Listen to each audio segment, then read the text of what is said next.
मेरा नाम है वैभव और आप लोग देख रहे हैं करियर मित्रा के यूट्यूब चैनल को। दोस्तों यहाँ पर इंडियन हिस्ट्री की जो बुक है घटनाचक्र पूर्वावलोकन, उसको हम लोग कवर अप कर रहे हैं एकदम नए तरीके से। जैसा अगर आपने देखा है बुक के अंदर एमसीक्यू दे रखे हैं और इन टोटल अगर मैं वैदिक काल की बात करूं तकरीबन उसमें 15 से 17 पन्ने के आसपास है जो आपको पढ़ने होंगे। बट उसको कैसे सिंपली 1 से 1.5 पेज के अंदर हम कंपाइल कर सकते हैं वो यहाँ पर आपको देखने को मिलेगा। और इस पीडीएफ के माध्यम से आप मात्र 10 से 15 मिनट के अंदर पूरे चैप्टर को रिवाइज कर पाएंगे। सबसे बड़ी चीज़ यही है कि एग्जामिनेशन उसी का निकलेगा जिसका बहुत बढ़िया रिवीजन हो चुका होगा, मतलब वहाँ पर एग्जामिनेशन हॉल में कोई भी कन्फ्यूजन क्रिएट ना हो। सो अगर आप लोग घटनाचक्र की बुक को इंडियन हिस्ट्री की फॉर अ टाइम बिंग अगर इसको आप मल्टीपल टाइम्स रिवाइज करना चाहते हो तो ये एक बेहतरीन तरीका है अगर आपने अपने माइक्रो नोट्स नहीं बनाए हैं। यहाँ पर एकदम सिस्टमेटिक वे से हम बढ़ते चलेंगे। सो यहाँ पर आप इस वीडियो को देखिए, पसंद आए तो चैनल को सब्सक्राइब करिएगा, नोटिफिकेशन बेल के आइकन को प्रेस करिएगा और डेली बेसिस पर हमारे ये वीडियोज़ आ रहे हैं इनको कंप्लीट देखिए। सो ये चैप्टर 3 है एंशिएंट इंडियन हिस्ट्री का। प्रीवियस 2 वीडियोस ऑलरेडी अपलोडेड हैं, लिंक आपको डिस्क्रिप्शन सेक्शन में भी मिल जाएगा और इस वीडियो के मैसेज सेंटर में भी। सो वैदिक काल की बात करें, ये है आपका सूत्रकाल। सूत्रकाल ये समझा जाता है 7वीं से 6ठी शताब्दी ईसा पूर्व से लेकर 3री शताब्दी ईसा पूर्व, ये जो पूरा समय था ये सूत्रकाल का समय कहा गया है। कब से? 7वीं से 6ठी ईसा पूर्व से लेकर आपका 3री शताब्दी ईसा पूर्व तक का ये जो पूरा ड्यूरेशन रहा है ये सूत्रकाल का समझा जाता है। धर्मशास्त्र के समय जिसको हम सूत्रकाल भी कहते हैं उसमें 4 वर्ण जिसमें ब्राह्मण, क्षत्रिय, वैश्य, शूद्र, इनके अतिरिक्त समाज में दूसरी अनेक जातियां जैसे कि अम्बृष्ट, उग्र, निषाद, मागध, वैदेहिक, रथकार, इन सारे जो अलग अलग जातियां थी इनका भी आविर्भाव हुआ, ये भी सामने निकल कर आए। अनुलोम और प्रतिलोम विवाहों के फलस्वरूप ये सारी चीज़ें हुई। ठीक है, अब अनुलोम और प्रतिलोम विवाह क्या होते हैं ये जानना भी आपके लिए बेहद ज़रूरी है।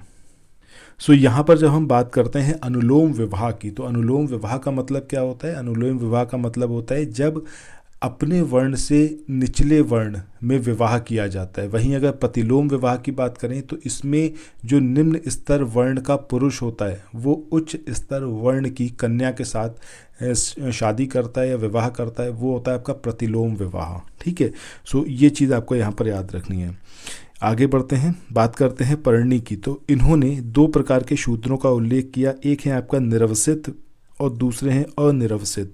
जब हम निरवसित प्रकार के शूद्रों की बात करते हैं तो इनको अस्पर्श्य यानी कि अनटचेबल माना जाता था। तो एग्जामिनेशन में ये चीज़ पूछी जा सकती है कि इन निम्न में से किस प्रकार के जो शूद्र हैं इनको अस्पर्श्य माना जाता है, तो वो हैं आपके निरवसित। ठीक है, ये परणी का जो साहित्य है उसमें इस बारे में लिखा गया है। आगे बढ़ते हैं, बात करते हैं वैदिक काल और सिंधु सभ्यता, इसमें डिफरेंस क्या है। सिंधु सभ्यता की बात करते हैं तो सिंधु सभ्यता आपकी नगरीय थी, जबकि ये वैदिक काल हमारा कैसा रहा था? ग्रामीण सभ्यता का रहा था। आगे देखें, इसमें पहला पॉइंट कि संभवतः ऋग्वैदिक कालीन जो आर्य थे ये लौह और स्वर्ण से निर्मित जो कवच होता था, जो शिर शरण या फिर हेलमेट की बात करें इसका प्रयोग करते थे। लेकिन अगर हम सैंधव सभ्यता की बात करें तो इन लोगों को इसका कोई भी मतलब ज्ञान नहीं था, हेलमेट नहीं लगाते थे ये लोग, ना ही ये लोग जो है कवच वगैरह का यूज़ करते थे। ऐसे कोई भी साक्ष्य प्राप्त नहीं हुए हैं। सिंधु सभ्यता के स्थलों के उत्खनन से प्राप्त युद्ध संबंधी उपकरण ये अत्यंत साधारण कोटि के थे, मतलब बहुत ज़्यादा युद्ध पर ये लोग ध्यान नहीं देते थे, जिससे ये पता चलता है कि इन्हें जो है भौतिक सुख सुविधाओं की ओर ज़्यादा इनका ध्यान आकर्षित था। ये वही सब काम करते थे, ना कि युद्ध वगैरह में भाग लेना। इसके बाद नेक्स्ट पॉइंट की बात करें कि ऋग्वैदिक कालीन जो आर्य थे इनको कौन कौन सी धातु का ज्ञान था, तो वो स्वर्ण, चांदी और तांबा, इन तीनों का इनको ज्ञान था। सिंधु सभ्यता के लोगों की बात करें तो इन्हें केवल ताम्र और कांसे का ही ज्ञान था, ये चीज़ याद रखनी है। नेक्स्ट है कि ऋग्वैदिक कालीन आर्यों ने घोड़े को पालतू बना लिया था, जिसकी सहायता से वो युद्धों में विजय प्राप्त करते थे। सिंधु सभ्यता की बात करें तो सिंधु सभ्यता के अलग अलग स्थलों से घोड़े के साक्ष्य प्राप्त हुए हैं। जैसे अगर हम बात करें मोहनजोदड़ो के मिट्टी की बनी घोड़े की आकृति मिली है, लोथल से घोड़े की 3 मृण मूर्तियाँ मिली हैं, वहीं सुरकोटदा यहाँ से घोड़े की हड्डियाँ प्राप्त हुई हैं। ठीक है, चलो आगे बढ़ते हैं। नेक्स्ट हम बात करते हैं आर्यों के बारे में, क्या कुछ एग्जामिनेशन में अभी तक आ चुका है। सबसे पहली बात कि ये किस भाषा का है, तो ये संस्कृत भाषा का एक शब्द है। इसका अर्थ क्या होता है, श्रेष्ठ या कुलीन। आर्य ये प्राचीन भारत यूरोपीय एवं प्राचीन ईरानी भाषा बोलने वालों के लिए प्रयुक्त शब्द है। सो किसके लिए ये शब्द यूज होता था, प्राचीन भारत यूरोपीय और प्राचीन ईरानी भाषा बोलने वाले लोगों के लिए। वैदिक संस्कृति में इसका अर्थ है श्रेष्ठ, शिष्ट, सज्जन तथा नैतिक अर्थ में अगर हम बात करें तो महाकुल, कुलीन, सभ्य, साधु, ये इसके मतलब हैं। नेक्स्ट हम बात करते हैं सायणाचार्य। इन्होंने ऋग्भाष्य में आर्य का अर्थ जो दिया है वो है विज्ञ, यज्ञ का अनुष्ठाता, विज्ञ श्रोता, आदरणीय अथवा सर्वत्र गंतव्य, उत्तम, वर्ष, मनु, कर्मयुक्त और कर्मानुष्ठान से श्रेष्ठ, ये बताया है किसने, सायणाचार्य ने अपने ऋग्भाष्य में। सो एग्जैक्टली आप ये आज याद रखिएगा कि ऋग्भाष्य किसके द्वारा लिखा गया है, सायणाचार्य के द्वारा, जिसमें इन्होंने आर्य का अर्थ बताया है। आगे बात करें नेक्स्ट पॉइंट की। सो वैदिक साहित्य में कहीं भी आर्य का एक जाति अथवा विशेष भाषा भाषी के रूप में उल्लेख नहीं हुआ है। तो वैदिक साहित्य में कहीं भी ये बात नहीं बताई गई है कि आर्य जो है एक पर्टिकुलर जाति थी या फिर ये पर्टिकुलर भाषा बोलने वाले लोग थे। नेक्स्ट पॉइंट की बात करें, ऋग्वैदिक आर्यों के पंचजन, ये पंचजन कौन कौन हैं, यदु हैं, द्रोहसु हैं, पुरु हैं, अनु हैं और सुवर्सु हैं। तो ये पंचजन आपको याद रखने, ये ऋग्वैदिक आर्य के पंचजन हैं। नेक्स्ट पॉइंट है कि आर्यों का अफगानिस्तान के साथ गहरा संबंध था। बाल गंगाधर तिलक की बात करें तो इनका मत था कि आर्यों का आदिदेश उत्तरी ध्रुव था, बट बाद में इनकी ये जो मतलब इनकी मान्यता थी या जो इनका जो मत था इसको खारिज कर दिया गया, इतिहासकारों ने इसको नहीं माना। नेक्स्ट पॉइंट की बात करें कि आर्यों के पूर्व दिशा की ओर प्रसार के विषय में शतपथ ब्राह्मण में वर्णित विदेह माधव की आख्यायिका उल्लेखनीय है और इसके अनुसार राजा विदेह माधव इससे संबंधित ऋषि गौतम रहुगुण थे। ठीक है, सो यहाँ पर आपको बेसिकली क्या पता रखना है कि आर्यों के पूर्व दिशा की ओर जो प्रसार है उसके विषय में कहाँ पर हमें बात मिलती है, शतपथ ब्राह्मण में। ठीक है, शतपथ ब्राह्मण में भी कहाँ, स्पेशली शतपथ ब्राह्मण में वर्णित विदेह माधव इनकी जो आख्या है उसके अंदर ये चीज़ मिलती है। ठीक है, और राजा विदेह माधव की बात करें तो इनका संबंध ऋषि गौतम रहुगुण से था। इसके बाद आगे बढ़ते हैं, बात करते हैं वेद की। तो वेद इन टोटल 4 हैं। इसमें ऋग्वेद है, सामवेद है, यजुर्वेद है, अथर्ववेद है। तो 4 वेद हैं, इसमें से 3 वेद हैं, ऋग्वेद, सामवेद, यजुर्वेद, जिनको वेद त्रयी या फिर त्रयी कहा गया है। वेदों में मोक्ष शब्द प्रयुक्त नहीं हुआ है, उपनिषद में हुआ है। ठीक है, कौन से उपनिषद में, श्वेताश्वर उपनिषद में वेदों का पहली बार जो है वर्णन मिलता है। चारों पुरुषास्त्र, धर्म, अर्थ, काम, मोक्ष, इसकी अवधारणा वैदिक काल में नहीं थी। इस पॉइंट को भी याद रखिएगा कि चारों पुरुषास्त्र, जिसमें धर्म है, जिसमें अर्थ है, जिसमें काम है, जिसमें मोक्ष है, इसकी अवधारणा किस में नहीं मिलती, वेदों में नहीं मिलती। ठीक है, आगे बढ़ते हैं। नेक्स्ट पॉइंट है आश्रम व्यवस्था के बारे में। आश्रम दैट मीन्स हम ब्रह्मचर्य, गृहस्थ, वानप्रस्थ और संन्यास की बात कर रहे हैं। सो इनका प्रचलन वेदोत्तर काल में हुआ, मतलब उत्तर वैदिक काल में हुआ, और इस शब्द की उत्पत्ति श्रम धातु से हुई है। जो ये आश्रम शब्द है इसकी उत्पत्ति श्रम धातु से हुई है। आश्रम 4 हैं, इसमें ब्रह्मचर्य है, गृहस्थ जीवन है, वानप्रस्थ है और संन्यास है। अब बात करते हैं पहले वेद की, जो कि है आपका ऋग्वेद। इसमें ईश्वर महिमा, देवताओं की स्तुति, इसका उल्लेख हुआ है। श्रोत और प्रार्थनाएं इसमें दी गई हैं। कुल 1028 सूक्त इसके अंदर हैं और 10,552 ऋचाएँ या फिर मंत्र या फिर श्लोक इसके अंदर वर्णित हैं। इसमें कुल 10 मंडल हैं। 9वें मंडल के सभी 114 सूक्त ये सोम को समर्पित हैं। इसके बाद नेक्स्ट पॉइंट की बात करें, इसमें बात हो रही है वर्ण की। वर्ण जो ये शब्द है इसका सर्वप्रथम उल्लेख किसमें मिलता है, ऋग्वेद में ही मिलता है। वर्ण शब्द रंग के अर्थ में तथा कहीं कहीं व्यवसाय चयन के अर्थ में प्रयुक्त हुआ है। मतलब 2 ही तरीके से इसका यूज़ किया गया है, एक व्यवसाय चयन के रूप में और दूसरा रंग के रूप में। आर्यों को गौर वर्ण और दासों को कृष्ण वर्ण का कहा गया है। इसका जो 10वां मंडल है ऋग्वेद का, उसके पुरुष सूक्त में सर्वप्रथम शूद्र शब्द मिलता है। तो शूद्र शब्द सबसे पहले कहाँ मिलता है? ऋग्वेद के किस मंडल में? 10वें मंडल में, पुरुष सूक्त में।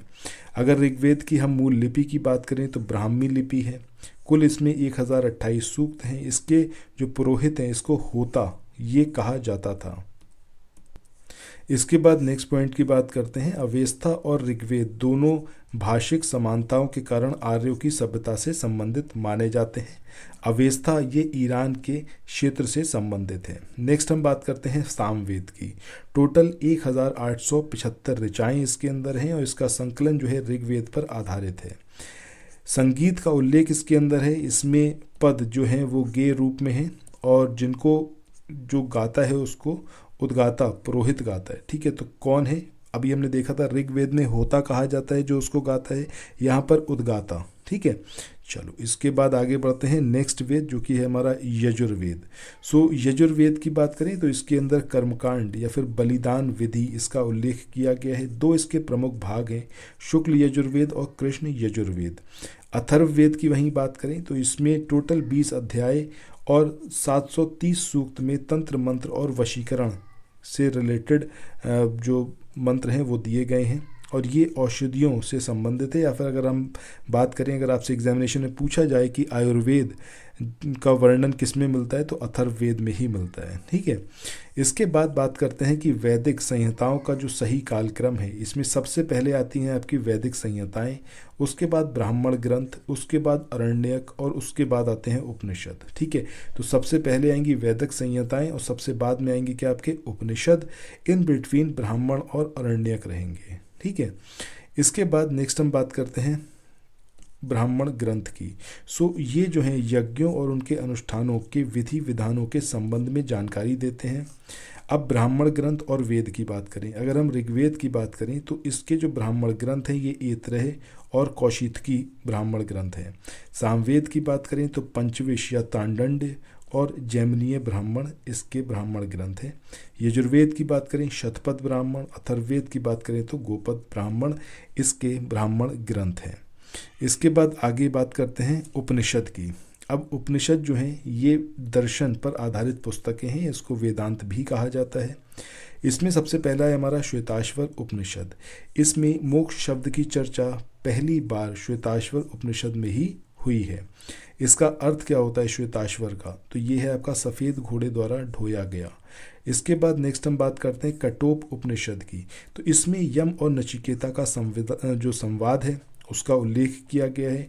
आचार्य यम ने नचिकेता को उपदेश दिया कि ना इस आत्मा का कभी जन्म होता है, ना ही इसकी कभी मृत्यु होती है, यह अजन्मा, नित्य और शाश्वत है। ये जो है आपका कटोप उपनिषद, ये कृष्ण यजुर्वेद का उपनिषद है। इस पॉइंट को भी याद रखना है। इसके बाद नेक्स्ट हम बात करते हैं मुंडकोपनिषद की। सो सत्यमेव जयते, जो ये आप सुनते हैं बहुत बार, ये दो वाक्य है, इसको लिया गया है किससे?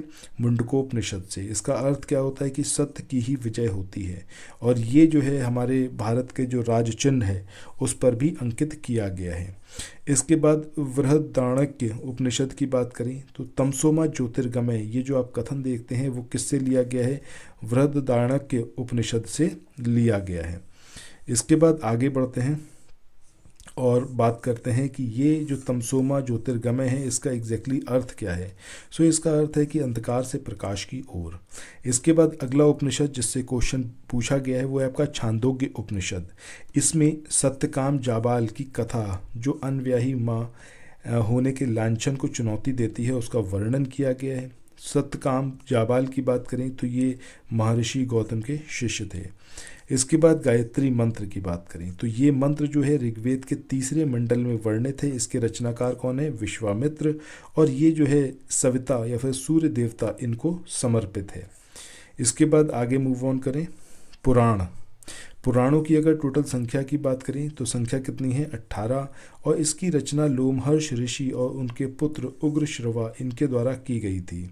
पुराणों में 5 प्रकार के विषयों का वर्णन है। इसमें आता है सर्ग, ये जो है यह बीज या फिर आदि सृष्टि का पुराण है। प्रतिसर्ग की बात करें, प्रलय के बाद की पुनर्सृष्टि को क्या कहते हैं? प्रतिसर्ग। वंश की बात करें तो इसमें देवताओं और ऋषियों के वंश वृक्षों का वर्णन है। मनवंतर की बात करें तो इसमें कल्प के महायुगों का वर्णन है। वहीं वंशानुचरित की बात करें तो इसमें राजवंशों की तालिकाएं दी हुई हैं और राजनीतिक अवस्थाओं, कक्षाओं और घटनाओं का वर्णन इसके अंदर किया गया है। इसके बाद आगे बढ़ते हैं, बात करते हैं श्रीमद् भागवत गीता की। ये मौलिक रूप से संस्कृत भाषा में लिखा गया है और प्राचीन धार्मिक ग्रंथ महाभारत का ये एक पार्ट है, श्रीमद् भागवत गीता। इसके बाद बात होती है महाभारत की। इसके प्रारंभिक रचना काल में तकरीबन 8800 यानी कि 8800 श्लोक थे, जिसे जो है जय संहिता के नाम से जाना जाता था। स्टार्टिंग में जय संहिता के इसके नाम से जाना जाता था। दूसरा संस्करण महाभारत ये आया जिसमें श्लोकों की संख्या 24,000 थी। वर्तमान जो महाभारत है इसमें 1,00,000 श्लोक हैं और ये जो है इसका अंतिम संस्करण है और इसे सहस्त्र संस्ति संहति या फिर महाभारत कहा गया है। इसके बाद समुद्र मंथन की बात करें तो इसमें आपको 2 पॉइंट याद रखने हैं कि हिंदू पौराणिक कथा के अनुसार समुद्र मंथन के लिए जब मथनी का इस्तेमाल करना था तो वो मंत्रांचल पर्वत के रूप में किया गया, यानी कि मथनी जो है या फिर माथनी, इसको मंत्रांचल पर्वत को जो है उसके रूप में इस्तेमाल किया गया। और रस्सी के रूप में जो सर्पों के राजा हैं वासुकी, इनका यूज़ किया गया। इसके बाद आगे बढ़ते हैं, बात करते हैं वैदिक काल के जो शब्द हैं फसल और अनाज से रिलेटेड। इसमें व्रीहि की बात करें तो व्रीहि का मतलब होता है चावल। मुद्रक की बात करें मूंग, यव की बात करें तो जौ और वहीं इक्षु की बात करें तो गन्ना। तो ये पर्टिकुलर वर्ड्स आपको याद रखने हैं। उपनिषदों में वर्णित राजा की बात करें तो विदेह के राजा ये कौन थे? जनक। वहीं पांचाल के राजा की बात करें तो प्रवणजावली, ये पांचाल के राजा थे। केकह के राजा की बात करें तो अश्वपति थे। काशी के राजा की बात करें तो अजातशत्रु काशी के राजा थे। इसके बाद वैदिक काल की नदियों की बात करते हैं। तो इसमें सबसे पहली आपकी जो रिवर है जिसका उल्लेख ऋग्वेद में मिलता है वो है आपकी सिंधु रिवर। इसका उल्लेख ऋग्वेद में सर्वाधिक बार हुआ है। इसके आर्थिक महत्व की वजह से इसको हिरणी कहा गया है। अफगानिस्तान की नदियों की बात करें तो ये कुबा जो कि काबुल नदी है, कुर्रम जो कि कुर्रम नदी है आज की, गोमती जो कि गोमल रिवर है, ठीक है। इसके अलावा सुवास्तु जो कि स्वात नदी है, तो इनका उल्लेख भी ऋग्वेद में मिलता है। इसके बाद आगे बात करते हैं अस्कनी नदी की। तो ये वैदिक नदी वर्तमान में चिनाब नदी के नाम से जानी जाती है। परुषणी रावी नदी के नाम से जानी जाती है। सदानीरा की बात करें तो गंडक नदी के रूप में इसको पहचान मिली है। शतुर्दी या फिर शतुर्दी की बात करें तो ये सतलज रिवर के रूप में जानी जाती है। इसके बाद बात करते हैं सरस्वती नदी की। तो सरस्वती नदी, इसको ऋग्वेद में नदीतमा, देवीतमा और मातेतमा, ये 3 शब्दों से कहा, मतलब इसको प्रोनाउंस किया गया है।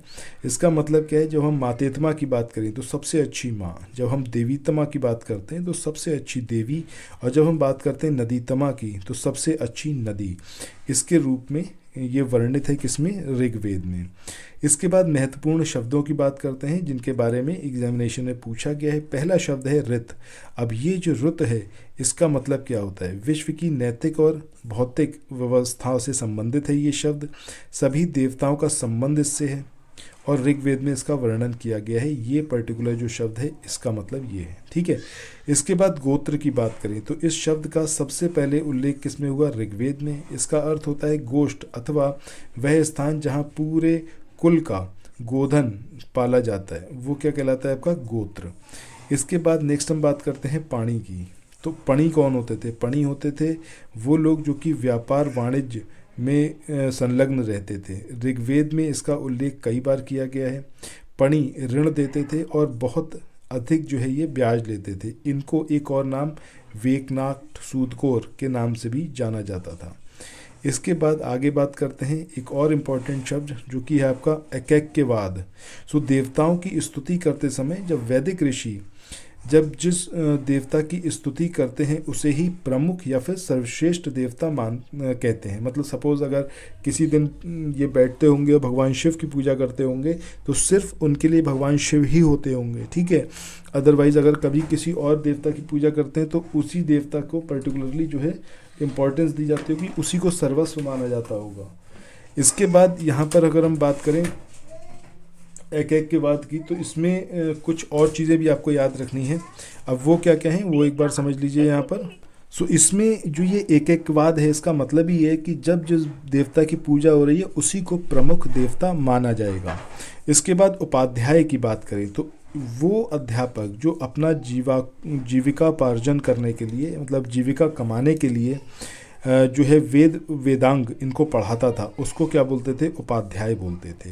आचार्य गुरुकुल की स्थापना करके अपने शिष्यों को पढ़ाता था और कई प्रकार की मतलब जो फीस था वो नहीं लेता था, किसी प्रकार की कोई प्रकार की फीस नहीं लेता था, लेकिन जो शिष्य है उसके द्वारा दी गई दक्षिणा को वो स्वीकार कर लेता था। मतलब जो गुरुकुल होता था उसमें कोई फीस नहीं ली जाती थी, लेकिन अगर शिष्य कोई दक्षिणा देता था उसको स्वीकार किया जाता था। इसके बाद वैदिक देवता की बात करें, सबसे पहले बात करते हैं बृहस्पति देवता की। इनको देवताओं का पुरोहित माना गया है। इंद्र की बात करें, सबसे प्रतापी देवता इनको माना गया है। ऋग्वेद में इनके लिए 250 सूक्त समर्पित हैं। आर्यों का युद्ध नेता और वर्षा का देवता इनको माना गया है। इन्हें व्रतासुर नामक एक राक्षस था जिसका इन्होंने वध किया था। पुरविद यानी कि किले को भेदने वाला। सोमापा यानी कि सोम का अत्यधिक पान करने वाला। शतक्रंति 100 शक्तियों का स्वामी। मदवान यानी कि दानी। ये सारे नाम जो हैं किसको दिए गए हैं? इंद्र को दिए गए हैं। इसके बाद वरुण की बात करें, सो वरुण इनको नैतिक व्यवस्था का संरक्षक माना जाता है। ऋग्वेद में कुछ मंत्रों में पापियों को दंड देने के लिए इंद्र और सोम से प्रार्थना की गई है। इसके बाद नेक्स्ट हम बात करते हैं किसकी? अग्नि देवता की। तो इन्हें जो है काल का दूसरा सबसे प्रतापी देवता माना गया। मतलब जब हम इंद्र की बात करें, इंद्र के बाद दूसरे सबसे प्रतापी देवता के रूप में इंद्र को माना गया है और इनके लिए 200 सूक्त जो हैं वो समर्पित हैं। इसके बाद वैदिक धर्म की बात करते हैं। सो वैदिक धर्म क्या कहता है? पूर्व वैदिक आर्यों का धर्म जो था वो मेनली कृषि पूजा, प्राकृतिक पूजा और यज्ञ पर आधारित था। भक्ति तथा मूर्ति पूजा का उदय जो है वो मौर्योत्तर काल में हुआ था। ऋग वैदिक काल में लोग जो हैं वो प्रकृति की शक्तियों, वैदिक देवता तथा देवियों की प्रार्थना, यज्ञ जिसमें बलि और कुछ कर्मकांड ये सब कुछ निहित थे, उसमें विश्वास करते थे। ठीक है, तो ये सारी बातें आपको याद रखनी है। ऋग्वेद में प्रथम दृष्टया बहुदेववाद के दर्शन होते हैं। आर्य विभिन्न देवताओं के अस्तित्व में विश्वास करते थे। मुख्यतः वैदिक देवताओं के 3 वर्ण हैं। अब ये 3 वर्ण कौन कौन से हैं? एक है आपका दूरस्थ स्थान के देवता, दूसरा है अंतरिक्ष के देवता और तीसरा है पृथ्वी के देवता। इन देवताओं की स्तुति करते समय वैदिक ऋषि जब जिस देवता की स्तुति करते हैं उसे ही प्रमुख या सर्वश्रेष्ठ मानते हैं, जिसके बारे में अभी हमने बात करी थी। उसी को क्या बोलते हैं? एकैक्यवाद कहा जाता है। इसके अलावा ऋग्वेद में एक सत विप्रा बहुधा वदंती कहकर एकेश्वरवाद का समर्थन भी किया गया है। इसके बाद ऋग्वेद के एकेश्वरवाद में अद्वैतवाद, सर्वदेवतावाद और बहुदेवतावाद की दृष्टि समाहित है, किंतु वेदों का यह एक देवतावाद आधुनिक ईश्वरवाद में मतलब उसके स्वरूप से ये अलग है। ठीक है, सो ऋग्वेद का जो एकेश्वरवाद है उसमें अद्वैतवाद, सर्व देवतावाद और बहुदेवतावाद इन सब की दृष्टि समाहित है। इसके बाद गाय की बात करें, गाय जो है ये ऋग्वैदिक काल के प्रारंभ में सबसे महत्वपूर्ण संपत्ति के रूप में समझी जाती थी। यह मुख्यतः वस्तु विनिमय यानी कि जो बार्टर सिस्टम होता था उसका एक माध्यम बन चुकी थी। ऋग्वेद में कुछ सूक्त जो हैं वो गाय को देवता के रूप में कल्पित किया गया कुछ सूक्तों में। इसके अलावा वैदिक काल में गाय को अधन्या या फिर ना मारे जाने योग्य माना गया है। गाय की हत्या अथवा उसे घायल करने वाले व्यक्ति को मृत्युदंड देना या फिर उसको देश से निकाला देना, मतलब देश से बाहर कर देना, ये दोनों ही व्यवस्था की गई थी। इसके बाद बात करते हैं वैदिक काल की अर्थव्यवस्था की। सबसे पहले ऋग वैदिक काल की बात करें तो आर्यों की संस्कृति मेनली पशुपालक या फिर कृषि सांस्कृतिक रही थी। ऋग्वेद में कई मंत्रों में कृषि और उसके जो उससे रिलेटेड कार्यकलाप हैं उनका वर्णन किया गया है। अच्छी कृषि के लिए वर्षा की कामना की गई है। पशुओं को चराने और पालने का अनेक स्थानों पर वर्णन मिलता है। इसके बाद आगे बात करें वैदिक काल में प्रचलित जो शासन प्रणाली थी। सो वैदिक काल में वंश परंपरागत राजतंत्र प्रणाली थी जिसको फॉलो किया जाता था, यद्यपि जनता द्वारा चुनाव के भी कुछ उदाहरण मिलते हैं। वैदिक काल में सभा और सभापति की समिति की बात करें तो ये दो संस्थाएं थीं जो राजा की निरंकुशता पर नियंत्रण करती थीं। अब इसमें सभा और समिति के बारे में पढ़ते हैं। संभवतः सभा जो थी ये कुलीन या फिर वृद्ध मनुष्यों की संस्था थी जिसमें उच्च कुल में उत्पन्न व्यक्ति ही भाग ले सकते थे। अथर्ववेद में सभा और समिति को जो है प्रजापति की दो पुत्रियां कहा गया है और ये ऋग्वैदिक कालीन जनतांत्रिक संस्थाएं थीं। इन संस्थाओं में सभा जो है वो न्यायिक कार्यों से संबंधित थी और ऋग्वेद में सभा का 8 बार उल्लेख हुआ है। सो इन पॉइंट्स को एज इट इज़ आपको याद रखना है। इसके बाद ऋग्वैदिक काल के युद्ध की बात करें तो एक ही युद्ध है जो आपको याद रखना है, वो है आपका दशराग यज्ञ और इसमें 10 राजाओं का युद्ध, ठीक है। और ये पारुष्णी नदी जो है आपकी रावी नदी आज की डेट में इसके तट पर लड़ा गया था और इसमें भरतों के राजा जो सुदास हैं इनकी विजय हुई थी। इसके बाद अगला है आपका वैदिक साहित्य की जो विदुषी स्त्रियां हैं जिन्होंने वेद मंत्रों की भी रचना की। इसमें आपकी अपाला हैं, घोषा हैं, विश्ववारा हैं और लोपामुद्रा हैं। इसमें लोपामुद्रा जो है वो अगस्त ऋषि की वाइफ या फिर पत्नी थी। इसके बाद वैदिक काल के आभूषण की बात करें तो इसमें एक है आपके निष्क और दूसरे आपका निशाका। निष्क की बात करें तो गले में पहने जाने वाला एक प्रकार का सोने का हार हुआ करता था और ये भी आपका बार्टर सिस्टम या फिर वस्तु विनिमय का एक माध्यम था। निशाका की बात करें तो बौद्ध जातक में 3 प्रकार के स्वर्ण सिक्कों का उल्लेख किया है। उसमें सबसे ज़्यादा मूल्य वान कोई अगर सिक्का था वो था आपका निशाका। इसके बाद सुवर्ण आता है और मशाका जो है इसकी वैल्यू सबसे कम हुआ करती थी। इसके बाद बात करते हैं बोगासकोई अभिलेख की। तो एग्जैक्टली ये बोगासकोई अभिलेख है कहाँ पर? सो ये ईरान में तुर्की में पड़ता है। बोगासकोई अभिलेखागार ये हित्ती राज्य की राजधानी हुत्तुसास शहर जो कि आज की डेट में तुर्की में बोगासकोई की साइट पर इन ग्रंथों का संलग्न मतलब इनका संग्रह किया गया है और ये जो है 14वीं शताब्दी ईसा पूर्व का अभिलेख है। इसमें ऋग्वैदिक देवताओं जिसमें इंद्र, वरुण, मित्र, नासत्य इनका उल्लेख मिलता है और इससे ये पता चलता है कि वैदिक आर्य जो हैं वो ईरान से होकर हिंदुस्तान आए होंगे। इसके बाद बात करें अहिछत्र, अतिरंजी खेड़ा, आलमगीरपुर, मथुरा, रोपड़, श्रावस्ती, काम्पिल आदि जो स्थल हैं इनकी खुदाइयों से लौह युगीन संस्कृति के अवशेष प्राप्त हुए हैं। सो अगर आपको ये साइट्स एग्जामिनेशन में दिखे जिसमें अतरंजी खेड़ा है, जिसमें अहिछत्र है, जिसमें आलमगीरपुर है, जिसमें मथुरा है, रोपड़ है या फिर श्रावस्ती और काम्पिल है, सो आप याद रखिएगा कि इनकी खुदाई से लौह युगीन संस्कृति के अवशेष प्राप्त हुए हैं। इसके बाद पुरुष मेघ की बात करें तो ये जो है एक प्रकार का यज्ञ था और ये जो है शुक्ल यजुर्वेद के 30वें अध्याय कृष्ण यजुर्वेद के शतपथ ब्राह्मण और कृष्ण यजुर्वेद के तैत्तिरीय ब्राह्मण से में वर्णित है। यद्यपि अनेक इतिहासकारों ने केवल शतपथ ब्राह्मण की चर्चा करते समय उसमें पुरुषमेघ यज्ञ की चर्चा की है। इसके बाद उत्तर वैदिक काल के बारे में थोड़ा बहुत यहाँ पर पूछा गया है जिसमें इस काल में नगरीकरण की प्रक्रिया आरंभ हो चुकी थी। कुरु, पांचाल इस समय के प्रमुख नगर बन गए थे और अतरंजी खेड़ा से जो लौह धातु मल तथा धातु शोधन में प्रयुक्त होने वाली भट्टियां मिली हैं जिनसे ये संकेत मिलता है कि यहाँ पर लौह धातु को गलाने का कार्य स्थानीय रूप से होता होगा। उत्तर वैदिक काल तो कृषि प्रधान संस्कृति ही था, ठीक है, मतलब अब जो है एग्रीकल्चर बहुत तेज़ी से बढ़ी थी। इसके बाद आखिरी पॉइंट ये कुछ सभ्यता और समाज के बारे में, जैसे सिंधु घाटी सभ्यता की बात करें नगरीय थी, उत्तर वैदिक समाज की बात करें कृषक था, ऋग वैदिक समाज की बात करें कारक कहा था और मध्यकाल की बात करें तो जमींदारी, ठीक है, ऋग्वैदिक समाज के साथ आपका चारागाह। सो इसी के साथ आज के इस वाले सेशन को यहाँ पर एंड करते हैं। मिलते हैं नेक्स्ट वीडियो में। अगला जो वीडियो आएगा उसमें हम लोग बात करेंगे बौद्ध धर्म की, ठीक है। तो इतना सब कुछ जो उसके अंदर बुक में दे रखा है उसको जितना मैक्सिमम पॉसिबल है उतना यहाँ पर समराइज़ किया गया है ताकि आपको यहाँ पर समझ में भी आए।